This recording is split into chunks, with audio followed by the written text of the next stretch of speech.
ونستغفره ونعوذ بالله من شرور أنفسنا ومن سيئات أعمالنا من يهده الله فلا مضل له ومن يضلل فلا هادي له وأشهد أن لا إله إلا الله وحده لا شريك له وأشهد أن محمدا عبده ورسوله صلى الله عليه وعلى آله وأصحابه أجمعين أما بعد.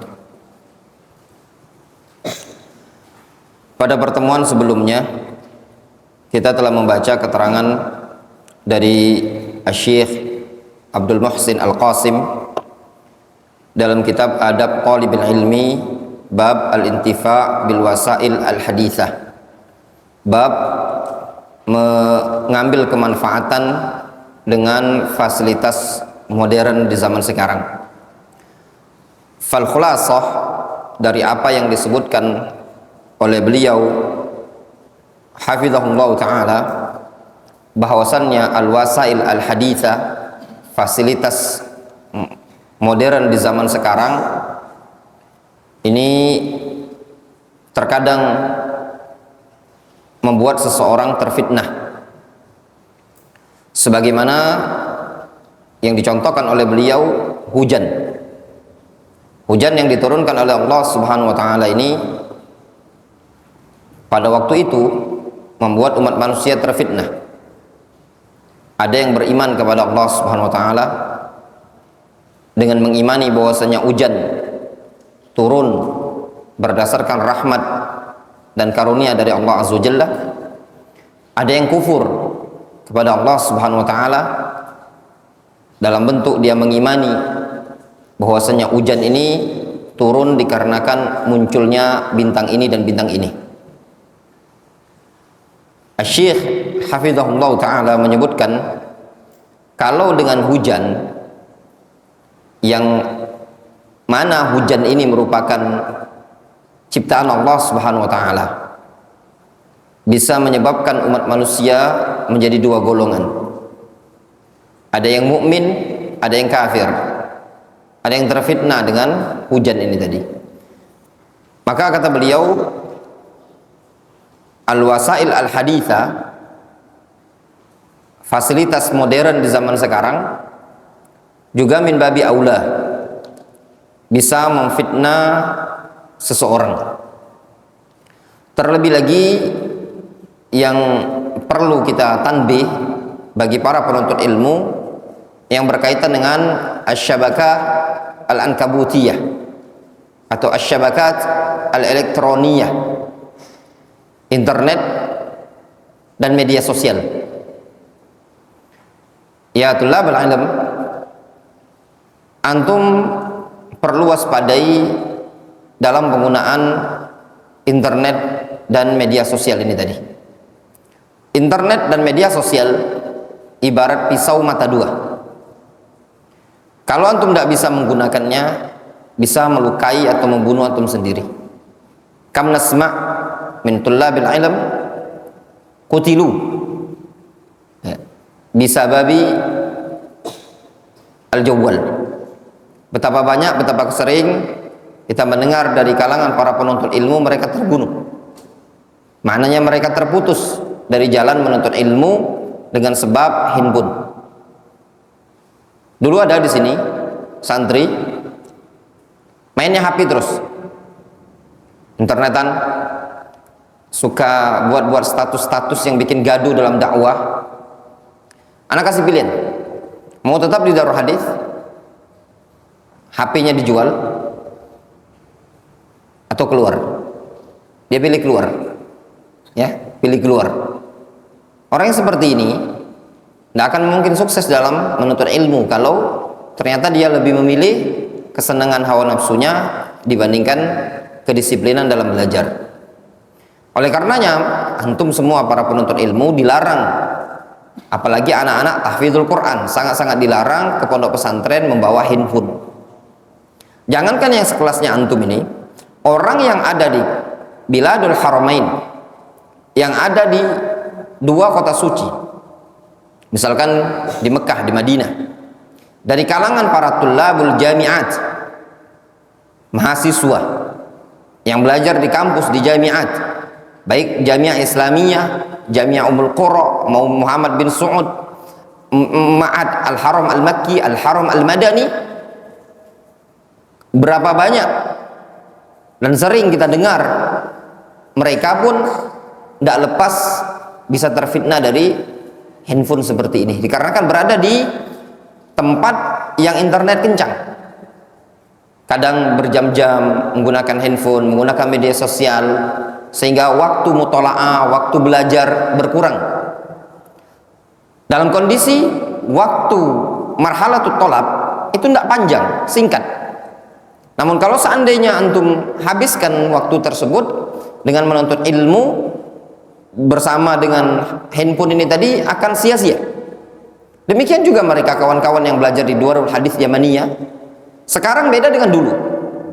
Kalau dulu orang yang belajar di Darul Hadis seperti Dammaj, tempatnya Syekh Muqbil, mereka tidak ada internet, wala telepon, wala kahroba. Tidak ada internet, tidak ada telepon, tidak ada listrik. Mereka fokus belajar. Kalau di zaman sekarang yang belajar di Darul Hadis Yamaniyah, ada internet kencang dan yang lainnya, terkadang melalaikan penuntut ilmu atau pada sebagian penuntut ilmu dari fokus untuk belajar. Nah, ini yang perlu antum fahami baik-baik, yang perlu antum waspadai.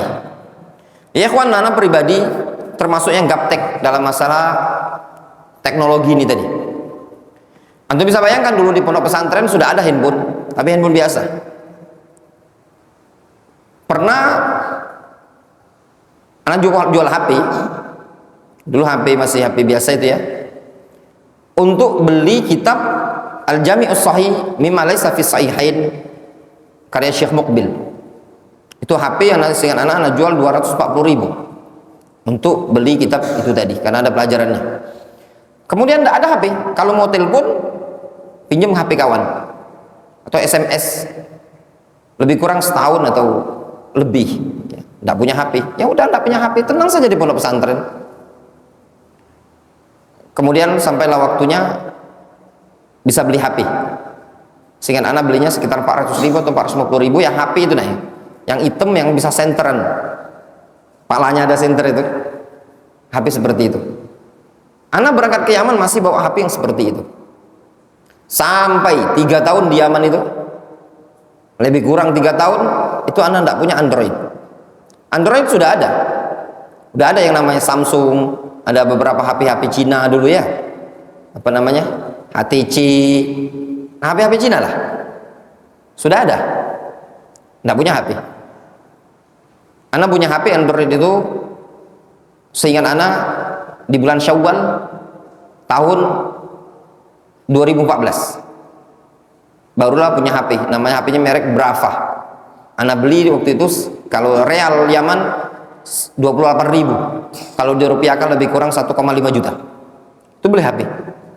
Ada uang anak beli buku, anak uang beli buku. Karena bukan saatnya, nanti akan ada masanya antum semua akan sibuk dengan wasail al-hadithah. Ketika antum ada di Marokes, di tempat menuntut ilmu seperti ini, sudah antum fokuskan saja dengan Al-Quran, dengan kitab, dengan buku. Nanti akan ada masanya antum juga akan tersibukkan dengan laptop, tersibukkan dengan handphone, tersibukkan dengan internet. Nanti akan ada masanya, tidak akan mungkin antum ketinggalan. Toh saat ini ketika antum sudah nantinya pada masa yang mau tidak mau antum harus punya laptop, mau tidak mau antum harus punya internet, antum punya Android dan punya yang lainnya, itu akan terbawa kondisi. Namun pada saat ini antum para penuntut ilmu belum membutuhkan hal yang demikian itu tadi. Yang antum butuhkan gimana antum cara mengisi kepalanya antum dengan ilmu. Antum menghafal, antum memurojaah, antum belajar, itu saja. Jadi kehidupan antum penuntut ilmu tidak usah tersibukkan dengan media sosial. Ini hal yang penting, ya. Ketika seseorang tersibukkan dengan internet, tersibukkan dengan wasail al-haditha, maka akan mengurangi jatah waktu antum dari menuntut ilmu. Antum lihat al-Imam Syafi'i rahimahullah ta'ala, sampai-sampai beliau disiplin belajarnya, beliau mengatakan, lau kulliftu syira'a basalatin lama fahimtul al-mas'alah, lama fahimtu al-mas'alah. Beliau mengatakan, kalau seandainya aku dibebani untuk membeli bawang, misalnya aku tidak akan paham satu permasalahan, cuma sekedar beli bawang. Terus bagaimana kalau hari berharinya dia tersibukkan dengan handphone? Itu bagi seorang talibul ilmi. Sebagian masyayikh kita luar biasa, ada yang tidak mengenal handphone. Syekh Muqbil Ibnu Hadi Al-Wadi yang rahimahullah ta'ala, beliau mengatakan, ma indana waktun lil jawwal wa telepon. Kami tidak punya waktu untuk main-main HP atau telepon. Di zaman beliau ada telepon, namun beliau menyibukkan dengan ilmu, ya ikhwan. Ada faedah kisah Syekh Muqbil Ibnu Hadi Al-Wadi yang rahimahullah ta'ala. Beliau ketika belajar di Saudi Arabia di Jamiah Islamiyah, beliau fokus mutola'ah kutubul hadis. Sebagian tulab ada yang sibuk baca informasi. Di zaman Syekh Muqbil Al-Jaraid, masih bentuk koran, ya, majalah koran, baca informasi. Ada apa ini di Saudi Arabia? Ada apa di Amerika? Ada apa ini di Indonesia? Ada apa? Informasi, mengikuti perkembangan. Ya. Itu Syekh Muqbil diremehkan. Sampai-sampai bilang, ha Muqbil, antum tidak keren bahasa kitanya. Cuman aktivitasnya baca aja gitu. Kata Syekh Muqbil, subhanallah, wa ba'da ayyam wa ba'da sanawat haula sa'aluni. Setelah berlalu berhari-hari, bertahun-tahun, mereka yang tulab seperti itu bertanya kepada aku, kata Syekh Muqbil, ya Muqbil, hadis ini gimana, sahih apa enggak? Ya Muqbil, gimana ya Muqbil? Ya Muqbil, gimana ini tadi, sanadnya sahih apa enggak? Gimana rijalnya? Gimana begini? Kata Syekh Muqbil, alhamdulillah, ma nas'aluhum an majalla kada wa sahif kada wa kada.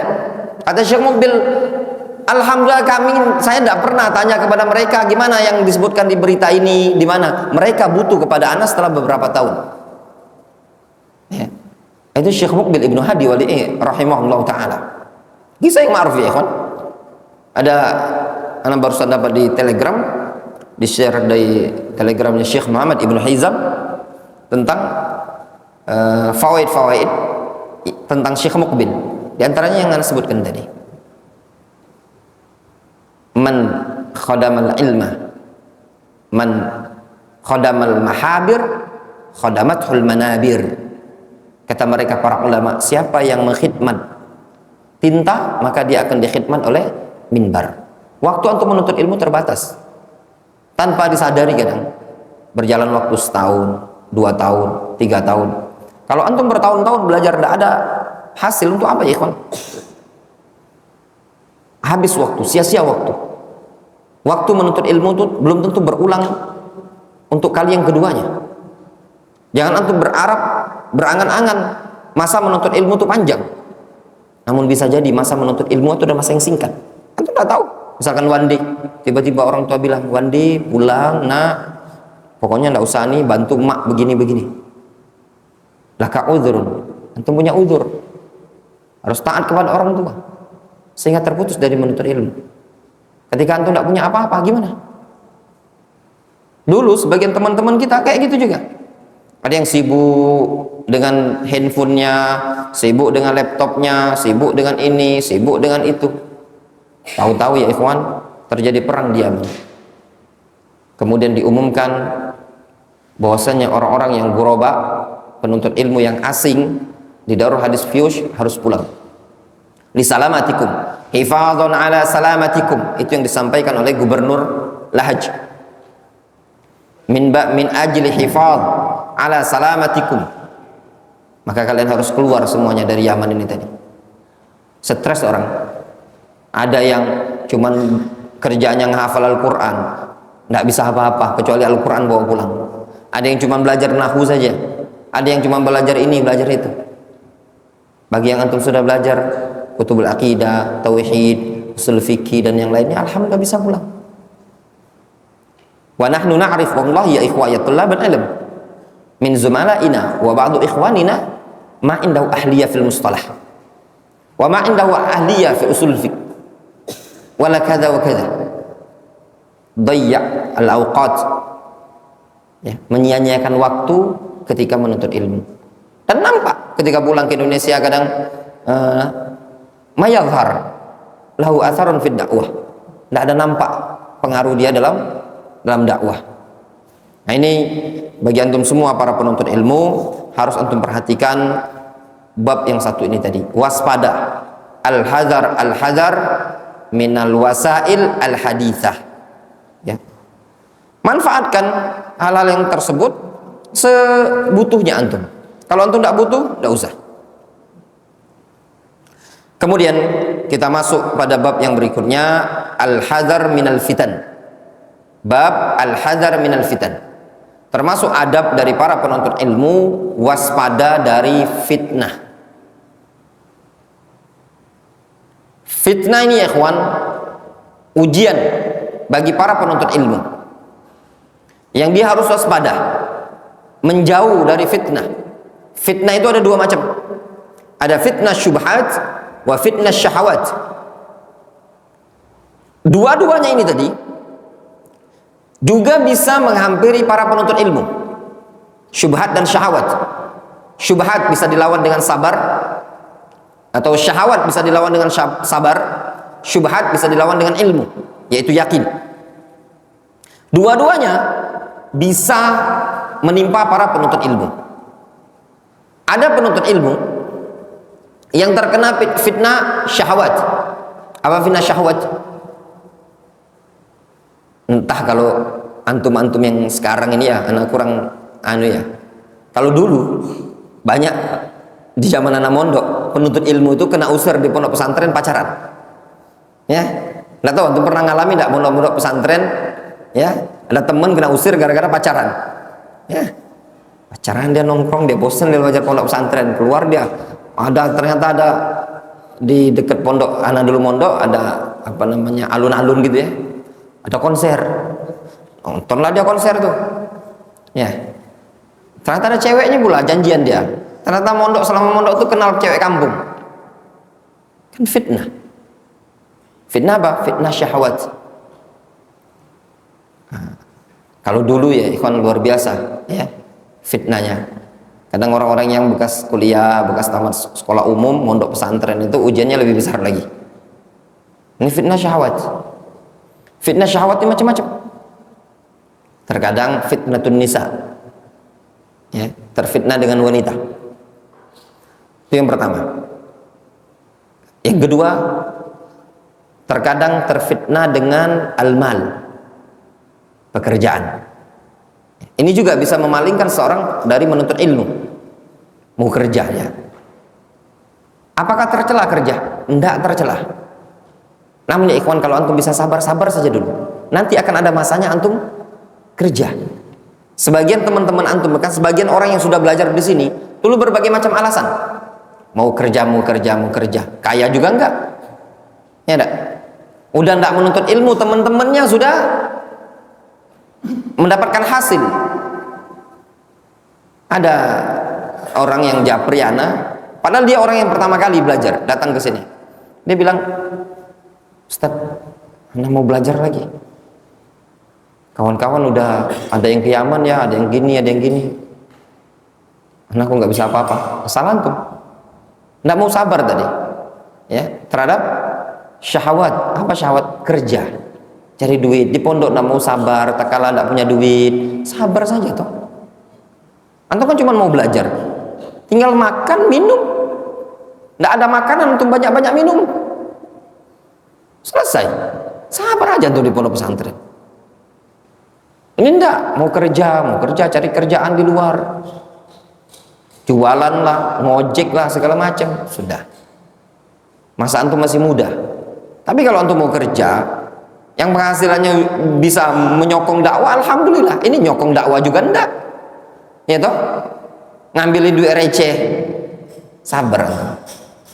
Kemudian yang kedua yang bisa menghampiri penuntut ilmu itu fitnah syubhat. Syubhat itu pemikiran yang aneh, pemikiran menyimpang, itu syubhat. Nah syubhat ini ya ikhwan, ya thalabul ilm, tidaklah datang melainkan pada salah satu dari dua jenis orang. Yang pertama, rajulun ma indahul ilm, orang yang tidak punya ilmu kena syubhat, itu gampang.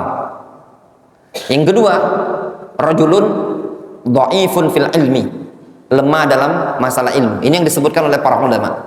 Syubhat itu tadi akan nempel pada orang yang pertama tidak punya ilmu.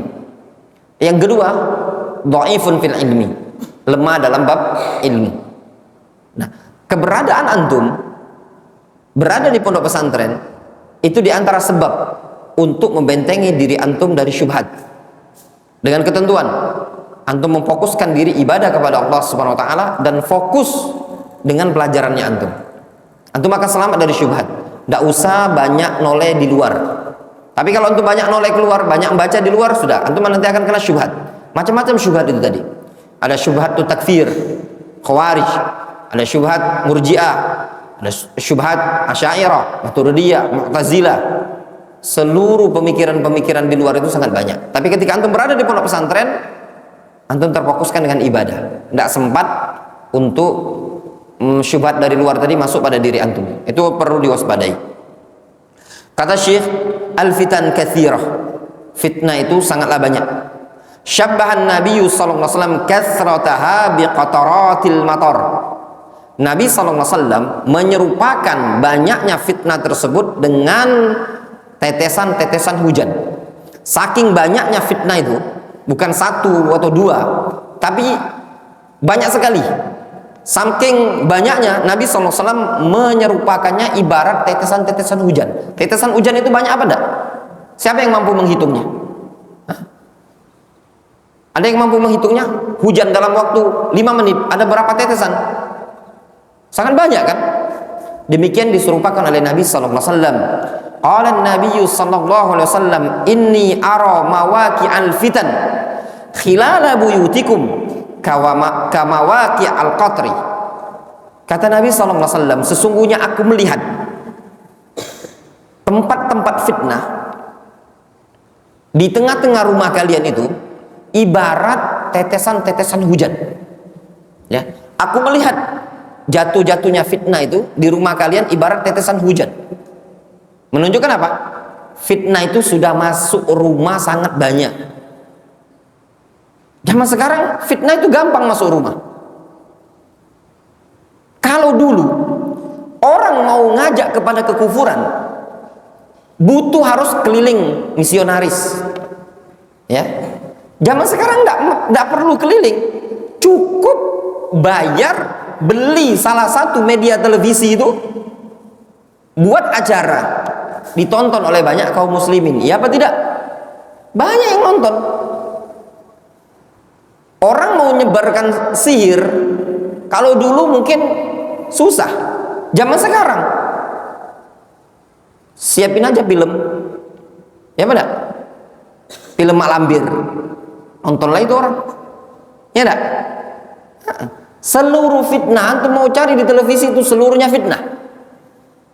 Wa kama yurwa 'an Syekh Muqbil Ibnu Hadi Al-Wadi'i, laisa 'alal tilfaz haqqun illa fa'sun. Kata Syekh Muqbil, tidak ada hak bagi televisi kecuali kampak itulah menyelesaikannya. Itu televisi. Seluruh tayangan televisi ada semua masuk. Itu melalui televisi. Sekarang melalui handphone. Seluruh bentuk kekufuran, kesyirikan, seluruhnya bisa masuk handphonenya antum.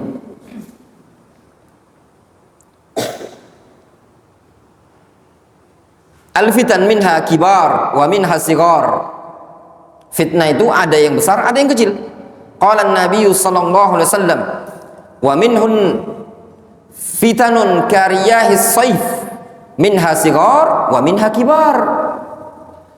Di antara fitnah-fitnah tersebut ada fitnah yang ibarat atau seperti riyah as-sayf, angin di musim panas. Negeri Arab kalau musim panas itu anginnya kencang. Ya, anginnya kencang, berhembusnya luar biasa. Itu kalau musim panas sudah lumrah. Makanya kalau musim panas di Jazirah Arab itu sering ada badai debu. Kalau musim dingin tidak terlalu, tapi musim panas anginnya kencang. Di Yaman itu kalau musim panas luar biasa tuh. Hampir tiap hari badai debu. Anginnya kencang. Biasa. Nah, kata Nabi SAW, fitnah itu ibarat riyah as-saif, angin di musim panas. Kencang sekali. Ada yang besar, ada yang kecil. Angin di musim panas tuh ada yang cuma hembusannya cuma ngangkat debu biasa. Ada yang saking kencang anginnya itu bisa mengangkat debu padang pasir itu ibarat awan besar itu. Diffuse itu kalau mendung. Kalau kita tadi mendung mau hujan kan? Dulu di Yaman kalau mendung gelap sekali. Itu gelapnya itu sampai tanah debu itu menghitam, mencoklat, naik ke atas. Jadi langit itu tertutup dengan coklat. Kalau udah datang, udah langsung masuk masjid, tutup pintu. Bek. Itu dia lewat aja, paling setengah jam gitu kan. Nanti meredah lagi. Itu debu itu langsung tebalnya bisa sampai ini, nah 2 jari atau sampai 5 cm. Tertutup keramik gitu. Nah, itu tadi gambaran fitnah. Ibarat angin di musim panas. Nah, yang seperti ini ya ikhwan. Makanya sering ngomong sama antum. Antum belajar di sini, jadikan itu pijakan awal, ya, supaya antum bisa duduk di majelisnya para ulama. Walaupun seandainya antum tidak bisa lama, sebentar saja sudah lumayan. Begini ya ikhwan, kadang seperti ini, seperti angin di musim panas. Kalau antum belum pernah ke Jazirah Arab, antum tidak tergambar kayak apa angin di musim panas, ya enggak? Kita ini kalau musim panas biasa aja, nggak ada angin. Orang masa musim layangan kan, ya enggak? Main layangan musim panas. Antum tidak tergambar. Biasa aja angin musim panas, biasa.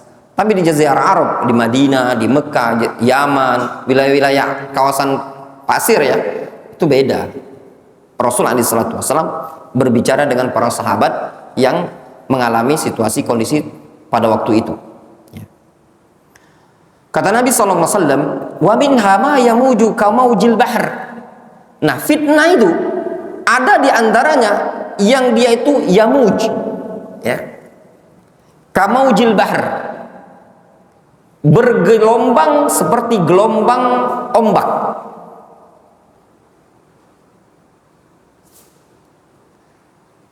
Difahami? Seperti gelombang ombak. Mauj itu gelombang. Ada faedah ya yang pernah Anda baca. Jadi ada seseorang yang salah paham. Aduh, anak agak lupa kisahnya tuh. Dia yang jelasnya gini di kisah itu. Dia nanya, ya Syekh, ma ma'nal kamuj?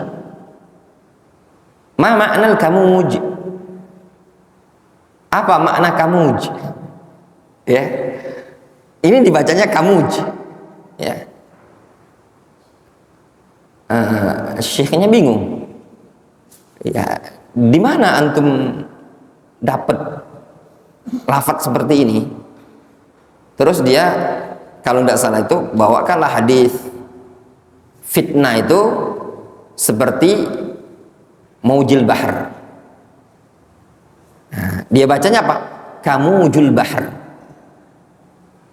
Kamuj. Ya. Kata syekh tersebut, ini bukan namanya kamuj. Ini apa namanya? Kaf, huruf jar ketemu dengan lafaz mauj. Jadi kamaujil bahr. Difahami?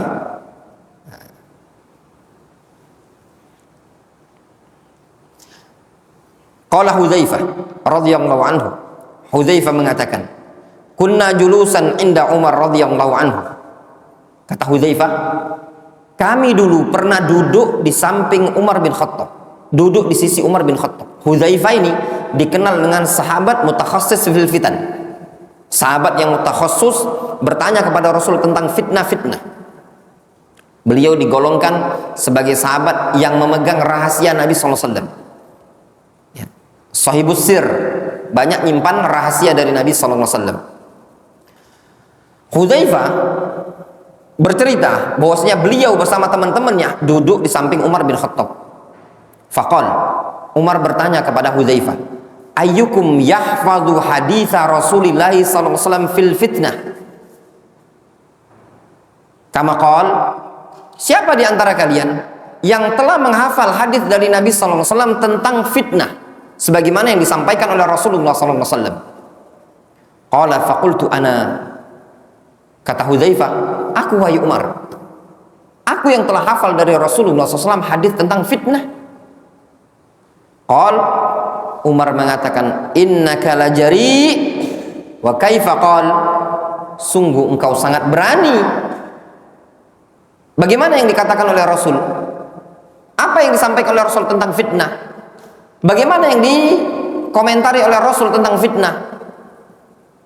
Umar bertanya kepada Hudzaifah, bagaimana fitnah tersebut? Qala qultu, kata Hudzaifah, sami'tu Rasulullah sallallahu alaihi wasallam yaqul, aku mendengar Rasulullah sallallahu alaihi wasallam beliau pernah bersabda, fitnatur rajuli fi ahlihi wa malihi wa nafsihi wa waladihi wa jarihi yukaffiru as-siyam was-shalah was-sadaqah wal amru bil ma'ruf wan nahyu 'anil munkar.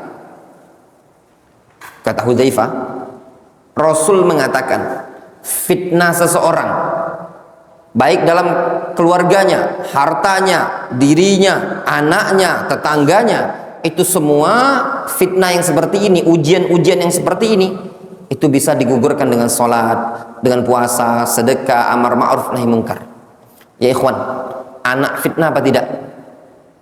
Fitnah apa bukan? Fitnah. Innama amwalukum wa auladukum. Yang tidak hafal mus'ab, bacakan kelengkapan ayatnya Aulia.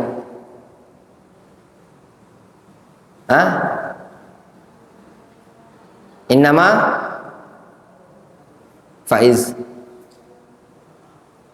innama amwalukum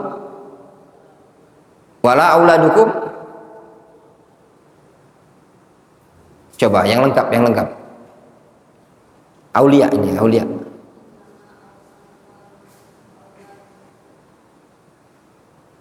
Innama amwalukum wa auladukum. Antum kok malu-malu? Wallahu indahu ajrun azim. Ya.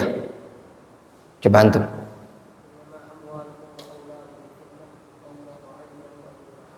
Innama amwalukum wa auladukum fitnah, kata Allah Subhanahu wa taala. Harta anak kalian itu adalah fitnah, ujian. Bagaimana bentuknya? Macam-macam. Kadang fitnah dalam masalah anak.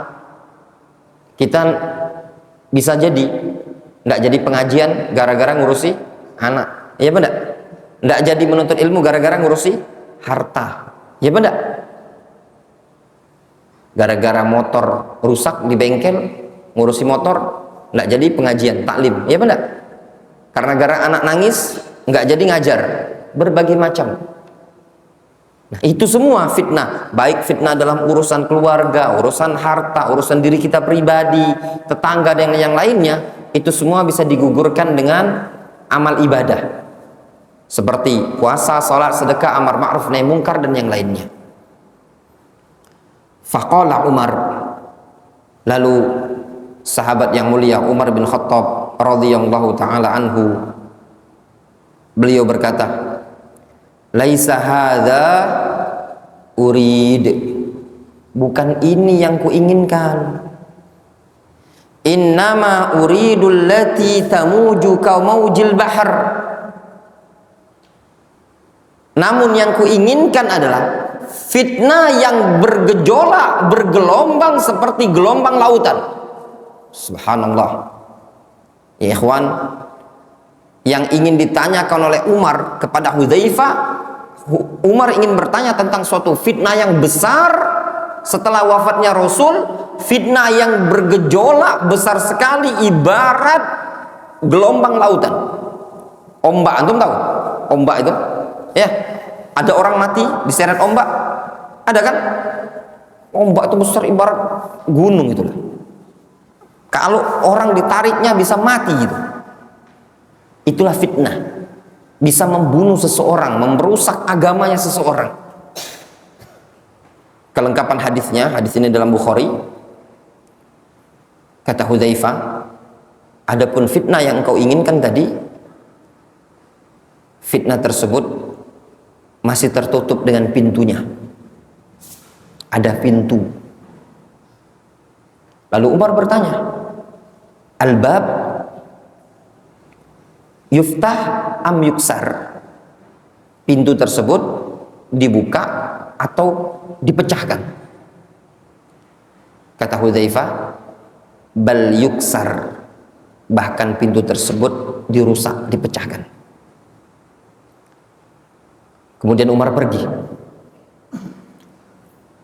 Sudah, Umar langsung paham. Kemudian seorang tabi'in bertanya kepada Hudzaifah, hal alima Umar al-bab? Apakah Umar tahu apa yang dimaksud pintu tadi? Kata Hudzaifah, na'am. Alima Umar al-bab kama alima ba'dal yaum ghadan. Umar tahu maksud pintu tersebut sebagaimana Umar tahu setelah hari ini, hari esok. Apa maksud pintu tersebut? Pintu tersebut adalah masa hidupnya Umar bin Khattab. Maksudnya apa? Fitnah tersebut ditutup, masih tertutup dengan pintu. Apa pintunya? Yaitu kehidupan Umar bin Khattab. Maksud dari yuksar am yuftah, kata Hudzaifah, yuksar. Maksudnya apa? Umar itu akan mati dibunuh, dibuka paksa. Maksudnya apa? Pintu tersebut dibuka dengan paksa, maknanya Umar bin Khattab akan dibunuh, bukan mati sakit. Jelas? Antum lihat syarahnya hadis ini dalam Kitabul Fitan, dalam Sahih Bukhari. Ya. Kemudian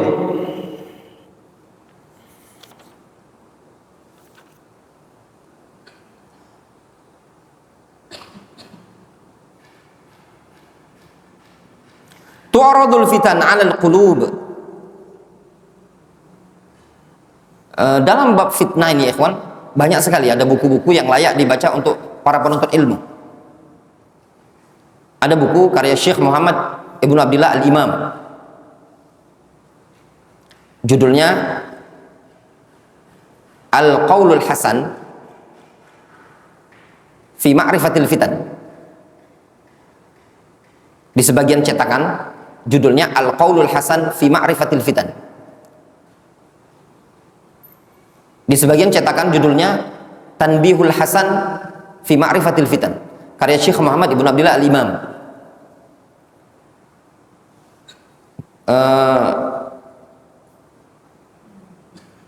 Buku yang lain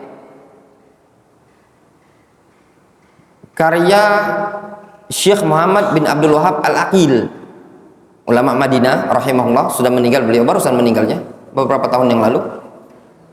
Judulnya Al-Fitnah. Al-Fitnah juga bagus. Ini yang pernah Anda baca saja ya, yang pernah Anda baca. Ada buku tipis karya Syekh Sulaiman Ruhaili, muhadharah beliau tapi ditranskrip jadi buku. Anda lupa, pokoknya judulnya tuh, kopernya warna hijau tipis.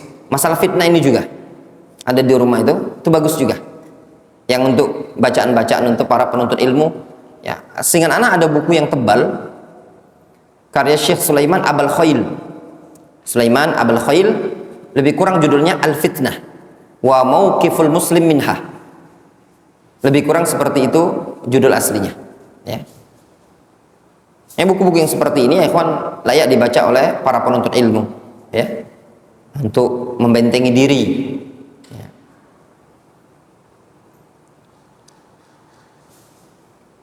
Kemudian di sini disebutkan tu'radul fitan 'alal qulub kal hasir.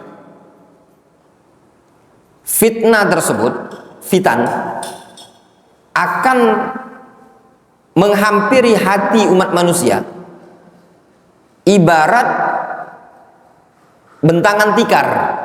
Tahu antum tikar?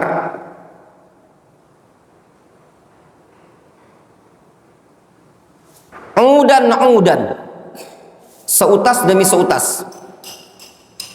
Antum pernah enggak lihat tikar? Tahu antum tikar? Kalau ini kan karpet. Tikar itu dianyam kan? Ya. Orang Penamaran tahu tikar? Ya. Tahu di tempat antum mandi tikar, kan dianyam ya? Tikar. Maksudnya fitnah yang ada ini akan menghampiri hati umat manusia ibarat bentangan tikar.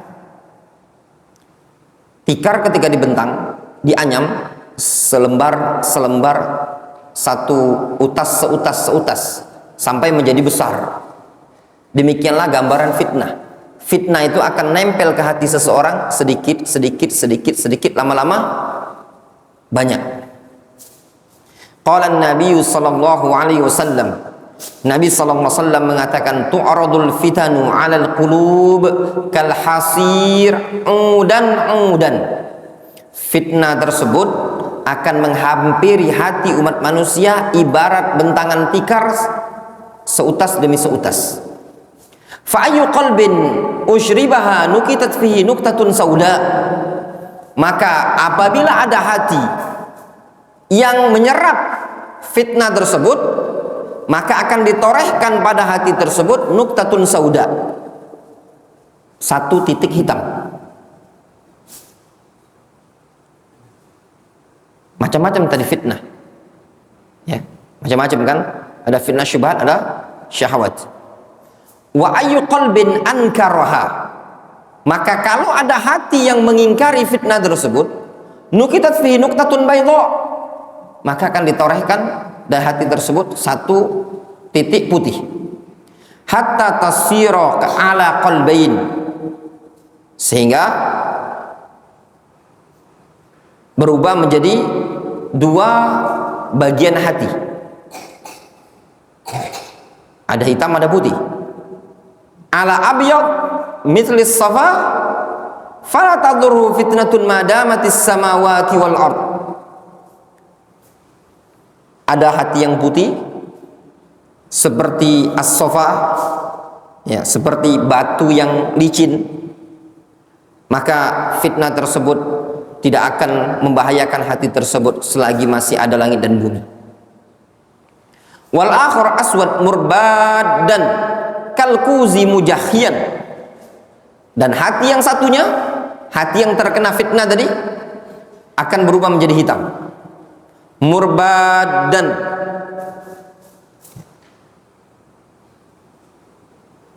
Hati yang hitam ibarat abu, ya, tahu antum abu gosok itu, arang hitam seperti itu tadi. Jadi ada hati yang pudar, yang gelap, ibarat abu. Kalkuzi mujahhian, mirip, ya, al-kuz, mirip gelas atau cangkir, ya. Mujahhian, yang ditelungkupkan, ya. Kalau ada gelas kemudian yang ditelungkupkan, la ya'rif ma'rufan wa la yunkiru munkaran, enggak mengenal mana yang ma'ruf dan juga enggak bisa mengingkari kemungkaran. Hati tersebut hilang kepekaannya, ternodai. Antum kalau misalkan ada gelas, ya, yang dipakai untuk minum, kemudian gelas tersebut, nah ini gelas, jadi hati yang ternodai itu, ya, hati yang ternodai, yang kotor, ibarat gelas yang ditelungkupkan seperti ini. Jelas? Nah, kata Nabi SAW, kalau gelas sudah ditelungkupkan sini, ini gelas ketika masih seperti ini masih bisa dipakai, nah? Masih bisa dipakai, kelihatan bagus. Tapi ketika seperti ini, memungkinkan di bawah ini kotor, sehingga tidak bisa diketahui apa yang ada di belakang itu tadi. Kata Nabi SAW, hati yang sudah kotor ini tadi, la ya'rifu ma'rufan, tidak mengenal mana yang ma'ruf, wala yunkiru munkaron, illa ma usyriba min hawa. Tidak bisa mengingkari mana yang mungkar kecuali yang sesuai dengan hawa nafsunya saja. Wal murad kama annal hasir yajtami minal a'wad wahidan. Yang dimaksudkan dengan hadis ini, sebagaimana tikar adalah kumpulan dari anyaman seutas demi seutas, fakadzalikal fitan tu'radu 'alal qulub wahidatan ba'da wahidatin. Demikian juga fitnah, dia akan menghampiri hati umat manusia satu persatu. Hatta tughatti al-fitanu jami'al qalbi wa tusawwiduhu. Sehingga fitnah tersebut menutupi hati atau menutupi seluruh hati dan merubahnya menjadi hitam. Fa idza jatama'at fil qalbi nukatun katsira, sara al-qalbu aswad mudliman. Apabila fitnah tersebut berkumpul pada hati, noda-noda hitamnya tadi, maka hati tersebut akan berubah menjadi hitam yang gelap. Fahina idzin la ya'rif al-khair minasyarr. Maka hati kalau sudah gelap, tertutup hatinya, dia tidak akan tahu mana yang baik, mana yang buruk lagi. Lin'idami nuril qalbi, dikarenakan hilangnya cahaya yang ada dalam hati tersebut. Ya ikhwan, antum lihat, orang yang bergelimang dengan maksiat, susah nggak dinasihati? Susah. Kenapa? Karena hatinya penuh dengan fitnah. Fitnah apa? Fitnah maksiat. Fitnah maksiat. Ketika hati orang yang sudah penuh dengan fitnah maksiat, susah nerima nasihat, butuh proses. Wallahu taala a'lamu bissawab. Naktafi bihadzal qadar. Cukup sampai di sini. Insyaallah nanti kita lanjutkan pada pertemuan berikutnya.